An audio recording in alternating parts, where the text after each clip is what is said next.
Thanks for listening to the Women Emerging podcast. Every week we put up a new episode with insights into leadership, practical leadership, seen through the eyes of women leaders of all ages and all sectors from right across the world. Our aim is for women to be able to say, if that's leadership, I'm in.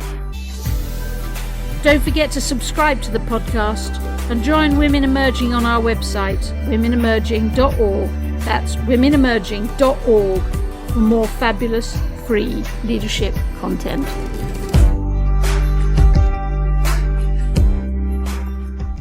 Welcome, welcome, welcome. Julia Middleton here, your Director of Women Emerging and your podcast host. This is the second of this, what's turning out to be an utterly glorious series. It started last week with Uttara talking about her journey to become better at leading. And I will never forget a picture of Uttara holding up the adoption certificate for her son and explaining what that certificate symbolizes for her. This week is Paula. Just to remind you, the idea is that each woman talks us through the pivotal moments over their career where they have learnt a lot more about leading.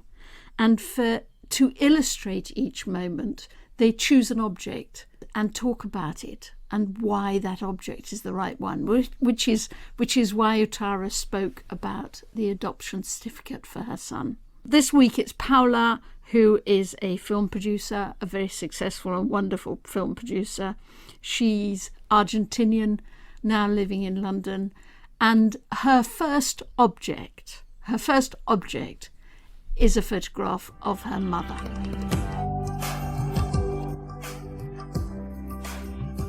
Dawn, why is a picture of your mother such an important part of this leadership story?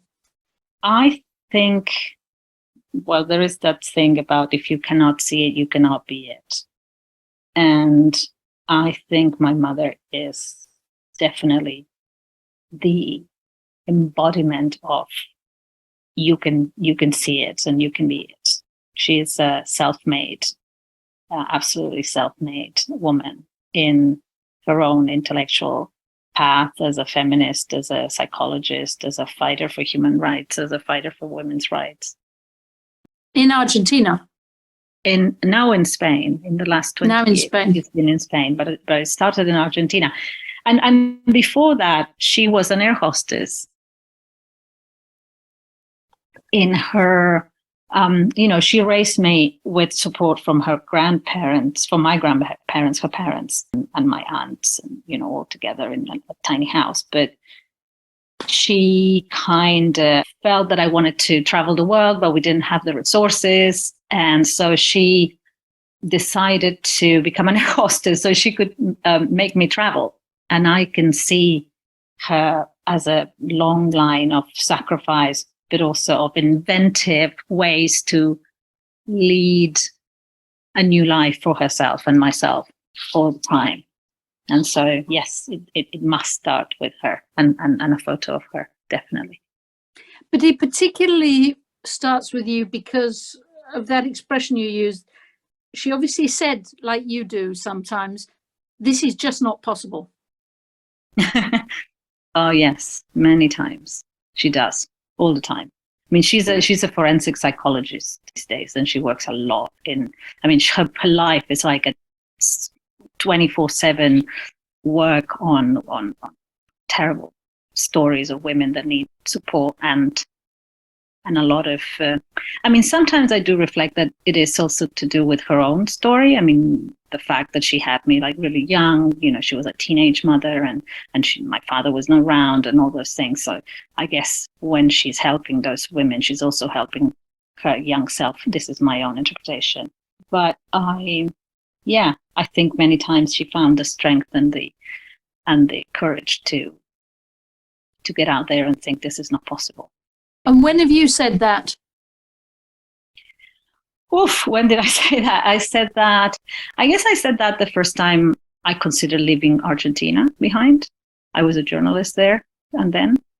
And I felt very, very choked by the misogynistic culture there, and I felt very choked by the culture was very, very suffocating. Your mother taught you that to be a leader, you have to be a rebel. In a way, yeah, one could say that. Against my own will as well, but also you want to lead and change things, because things as they are, I wouldn't be a leader, because for a Latin American woman that phenotypically white but still Latin American and Spanish speaking and all of that doesn't look like the template of leaders that we can see out there. So when you're not from the template, both geographically speaking and the networks of privilege and the networks of advantages, let's say, embedded in the space when you keep building where you were born, for example, when you just do 10 generations in the same place, I think there is no other way but to rebel. I mean, if you're one of the marginalized groups, if you're from that core center of power, you probably don't rebel because things are okay. But if you're your kind of leader, you have to rebel. And that means that you have to call things out. And sometimes there's a real price I see you paying for calling things out. Yeah, I think so. I always think that there are others who are paying a larger price and that sometimes they cannot choose. And the fact that I have a choice at times makes me more privileged. So therefore, it's not something that you can choose not to do. I think about that a lot. I mean, one of the biggest prices of leaving Argentina, I think I paid, beyond, of course, leaving my friends and original network of support, is leaving behind a full wall of books that I was not able to take with me. And I was very proud of gathering throughout time. I started living on my own when I was 19. And so I went when I was in my mid-20s. I went away. And so all those 7 or so years, or 8 years, 18 or 19, I was when I went to live on my own. All those books were like a full wall. I was so proud of it. And I grabbed my cat before I left, and I took my cat and stood in front of the wall and asked my mom to take a photo of me, of the cat and the wall of books. And I carried that photo everywhere. I had to leave the cat too, of course. Come back to the books. Have you got better at calling things out as you've grown up, like we all do, I suppose? Grown up is a terrible word, but over the years, have you get better and better at calling things out? I've always been good at calling things out. What I need to be better at is at calling things in. What does that mean? Well, it implies being less outraged and more strategic. Because I've been always very good at calling things out. But sometimes calling things out leaves you, and those things that you want to, let's say defend or change, leaves you very exposed. And sometimes being strategic and calling things in, as I'm learning from some of my colleagues from my work in diversity and inclusion as well, which I'm extremely grateful for how they help me become better at those things, is less about being outraged and calling out and more about how can we really push for real change. Because there is this idea that there is, a war going on and you're one side or the other side. But I think that there is a structure and systems that have been there for a long time. And those of us who feel there are things that need to be called out have to work really, really hard at being successful. And if what we get always is just a reaction from the call out and a defensive reaction, although we cannot control that, ideally we need to keep working at strategies that will allow the lasting change as opposed to reactivity. Give me an example. Well, imagine that, you keep calling, I don't know, I'm going to give you a very silly example, and it's just for the sake of, being fast. But a person that calls Colombia the country, Colombia. I can call you out in front of everybody and say, hey, it's Colombia, not Colombia, it's Colombia. Or I can gather those who speak Spanish and say, hey, are we going to tell Julia that it's Colombia? How do we tell her? And one of us can say, well, let me just send her a little nudge. Let me send her a small message. Because if I just put you out in the open, you may react differently. Although the fact that, English-speaking people call Colombia all the time Colombia, it's a problem. And it's been like that. And it means a lot more than just a letter change. It means I'm calling the country whatever name I am more comfortable with. I am making you into something else. It's just a small example. But even the most willing people can be very reactive and not. Yeah, they go back down the rabbit hole. Yeah, if they're called out. So that's what I mean. I'm okay. I'm very good at calling out. I need to keep honing my skills at calling in and how I can do that better. That's a really good example. That helps a lot. Colombia. Go back to your books, because your second object is in fact that picture of the cat and you and the books, isn't it? In this journey of your leadership, tell me why you associate that with the message that leaders should stop trying to achieve. So I have this whole theory about the perfection side of things, of which I was a good student for a while in trying to be very good at many things. But I think without leaving behind the idea that being good is great and being great is fantastic, my mother has something that says perfect is the enemy of good. And I like it. And I think the work that we do, it's okay to be aspirational at good work. It's okay to be imperfect, and it's okay to continue honing and making it better. Because the moment that you believe in this kind of idea of perfection, well, first of all, you go down a rabbit hole of you're never ready. You get frozen by fear. You have to read 300 books about something before you activate. And I can see it in many of my friends who are, and probably in myself many times still, even though I'm already aware of this mechanism, which, if I still believe Sigmund Freud was half the way of curing yourself was seeing it, right? But I think it's this idea of perfection what keeps those who are not the template away from the center of power, because there are so many, generally men, generally phenotypically white and white, and who just go. They just do it, whatever. They along the way.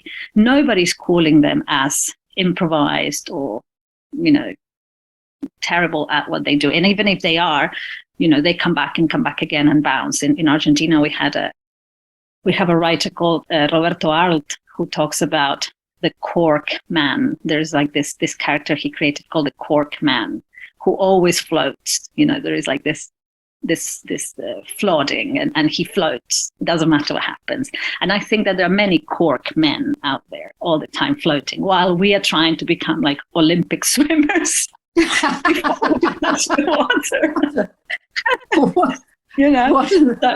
So I think with time, I have been very much against trying to become perfect, even in my head, and trying to sit in discomfort at my own lack of perfection, which starts, it goes from the body to the way you do things, and not take it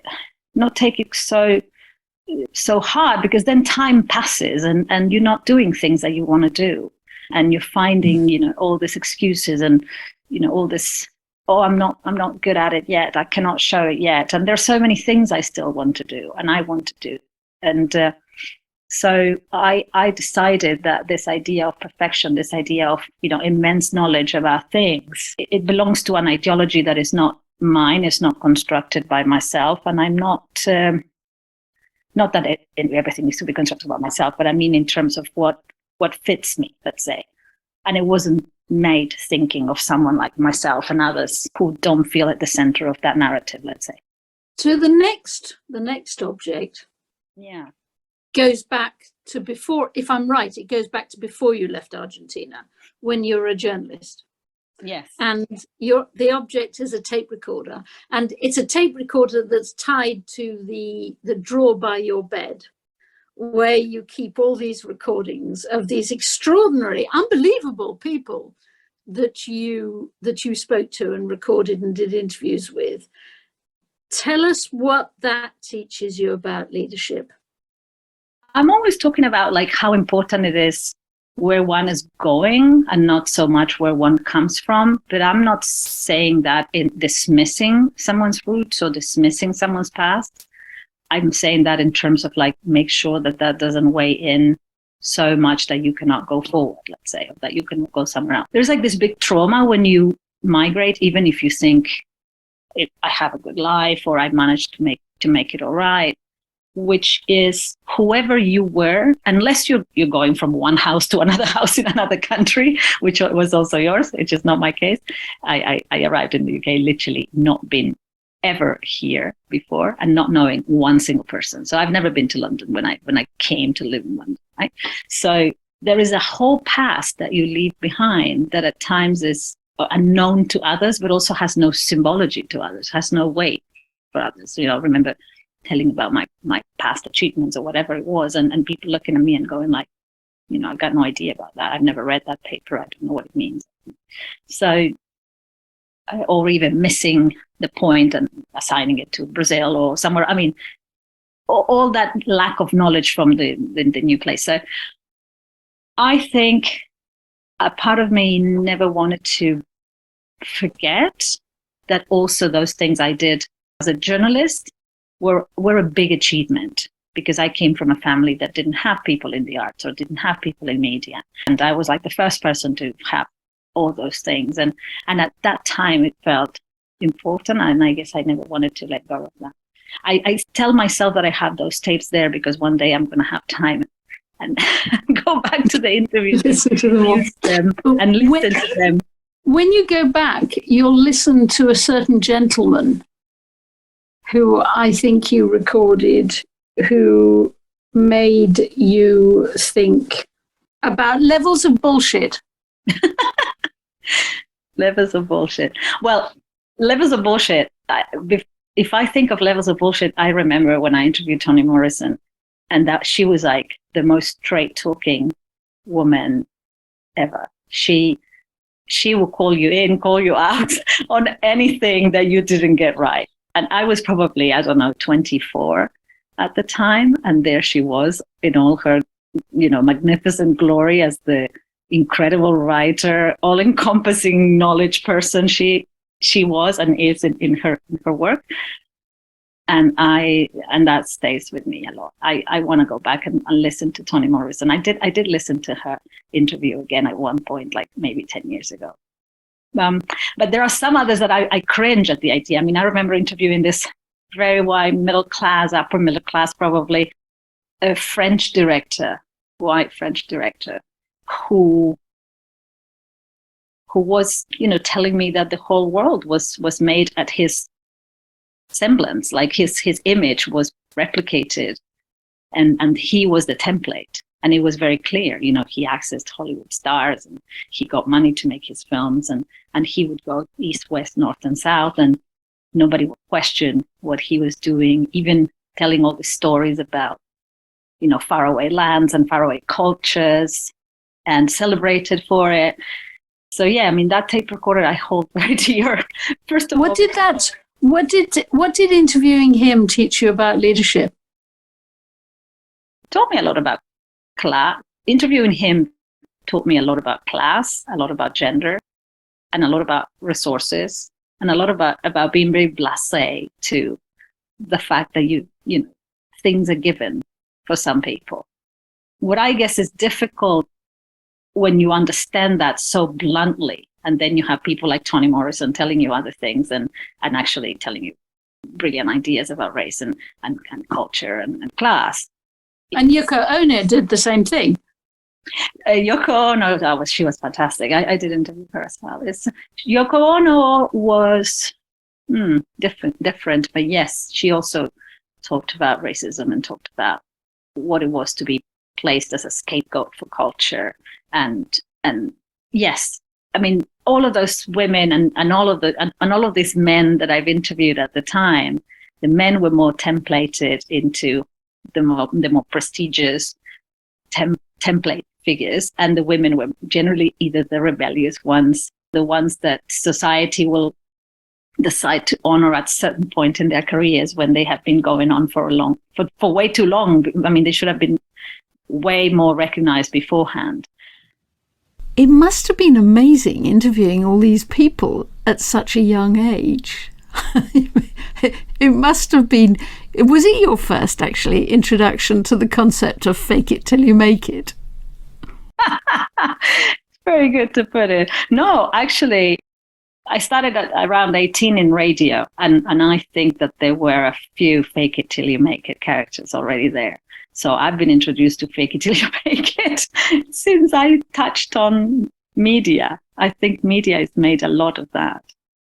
Fake it till you make it characters. If there's anything I struggle with or anything that makes me think, how am I going to get through the next day beyond material resources, is always about what is keeping the flame alive of passion, and what is keeping the flame alive of what makes you tick as a human. And so I think that is what I learned as well at that time, that there is a lot of fake it till you make it. But as long as you can do your own path, as long as you're like very passionate about what you're doing and really stubborn, it doesn't matter if you're faking it or you're making it. Go back to it. That French director, what else did he teach you about leading that you really, I suppose, didn't really want to know? That French director taught me a lot about gender and class, really, like how some people are very close to power, and most times men will support men, materially speaking. They will believe in their vision. They will allow that to thrive, even if they were not the right person to do the story. I mean, this was a director who did a film about, I don't want to expose the whole thing, but like something a film about something you knew nothing about. I'm assuming. Nothing about, and yet it was a film that went all the way to the Oscars and or some really high end awards, and it was a culture that wasn't even his, and I'm sure other directors would have loved to have that opportunity, but they weren't given the same opportunity because they were not close to power and resources, like it was the case of this director, and that was very, very clear. That sort of leads on quite well to the next object, which is well, in a way, it's the name of a film, but then it's redacted. And this is a film that you produced and that got to one of the big movie festivals of the world. But you were what, naive because you didn't get the credit for it? Naive, lack of knowledge, loads of things.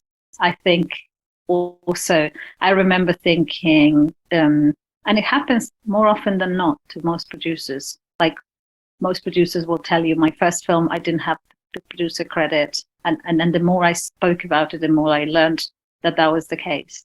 I remember saying a lot, well, it doesn't matter. We have to we have to make sure that we do the film. It doesn't, it really didn't matter. It didn't matter to me at the time. It doesn't matter, and I'll work every hour God sent because that's what I do. Yeah. And then, of course, there is this other thing that, again, interjects with class and gender, which is the film industry and its privileged stance, where many producers are like sons and daughters of producers and sons and daughters of great-grandfathers of producers. So when you're not from that space and you're given that opportunity, it's almost like, thank you very much. Am I really worth it of this? So you don't want to be, it's almost like being in somebody else's house. You don't want to ask for too much water. You don't want to ask for too many times to go to the toilet, even though those are basic things, right? Yeah, I remember just being guided or misguided by all of this very experienced members of the industry already, who saw me working, saw that I was the only producer carrying a lot of these things, but then didn't think that there was any fairness in that. And they said, and they used that wonderful expression, "Trust me." Oh yeah, trust me, it's going to be fine. Trust me, we're going to make this. Trust me, and meanwhile, you're alone in that. I mean, I was alone all the way until like the release of the film and in the festival. I mean, it was a whole experience.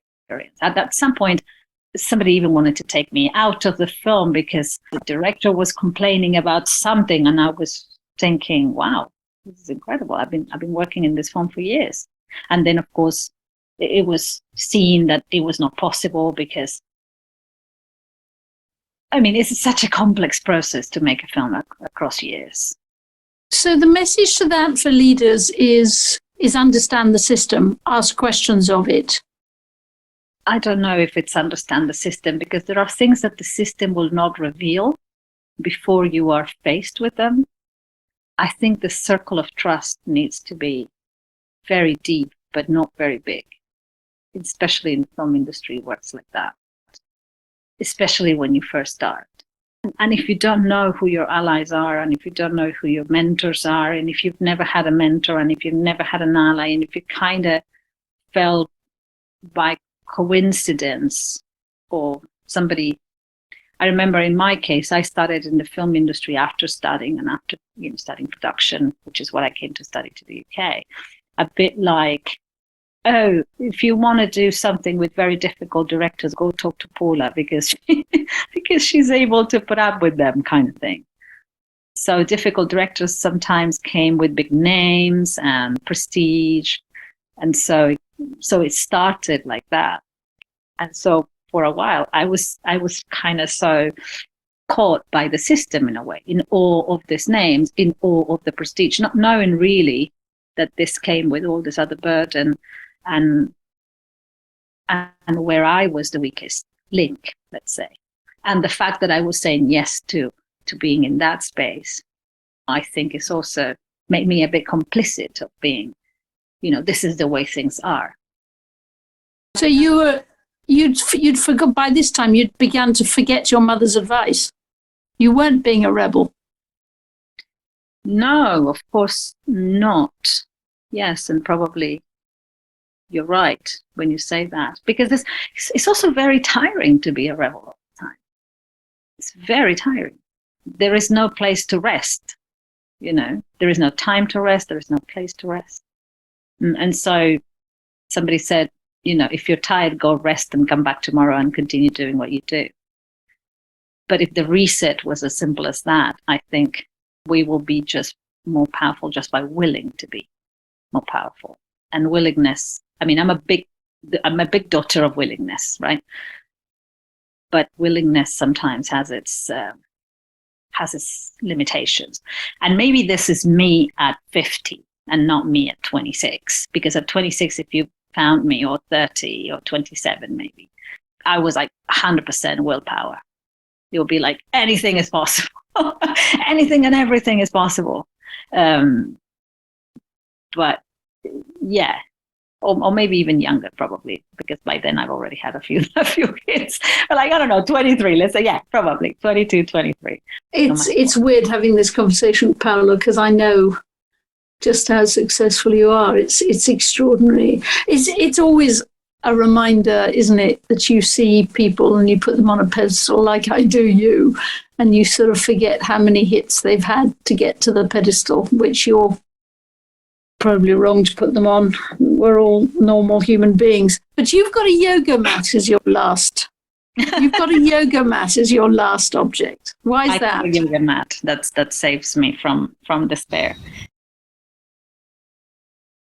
I am somebody who has had to learn about the present moment by this willingness to do, and the future is bright ideas push you forward to what's next a lot.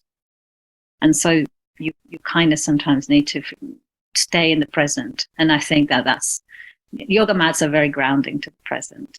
And besides the fact that I have a back operation, which is for another story. So without my yoga mat, I will be probably half functional, physically speaking. So I try to never forget the yoga mat, because it's something very grounding, very, very present. The past I cannot fix, the things I did wrong, or the things that didn't do well, or the things that were unfair made me who I am as well. And the future probably requires a lot of vision and a lot of inspiration, but a lot less worry than what we get. Because the thick of it, let's say, it's right now. And we are not created for that thick of it. We're created for the what's next, or, hit yourself about the past, or what's next. Every day I fail. Every day at one point I fail. But I guess that's okay as well. Or I'm trying to work with that's okay as well. I worry a lot about the future many times, but I also think that at times that is the nature of the film business as well, which is also in such turmoil and with such an uncertain future. So I need to keep grounding myself in the present, and the yoga mat is the best way I found to do it. The rebel on the yoga mat, isn't there? No, I don't think I rebel much at the yoga mat. I think I don't. I mean, the fact of doing yoga could be rebellious, but I don't. I actually try to be a very good student and try to follow rules and try to follow it, and my yoga teacher makes me do things again and again until I do them well, and I don't. So I'm still learning. But the rebel side is, at the whole, in a whole, I am a big rebellious person, that's for sure. I don't think that the whole world is okay the way it is, and I rebel against that. But I think that there are these moments where you need to find solace, and recharge, because rebelling requires so much work. As does leadership. Absolutely. And I feel I'm a completely imperfect rebel and an imperfect leader, but one that's willing to try again tomorrow. Paula, that was fabulous. That was really, really fabulous. I have admired you as a rebel ever since I met you. But now it has much more nuance to it, much more depth. But I just hope you never lose the rebel. And the photograph of you with the cat and the books, that'll stick in my head. Anyway, thank you, Paula. Lots of love to everybody, and another exciting person next week with their objects. Come back soon. Lots of love, Julia.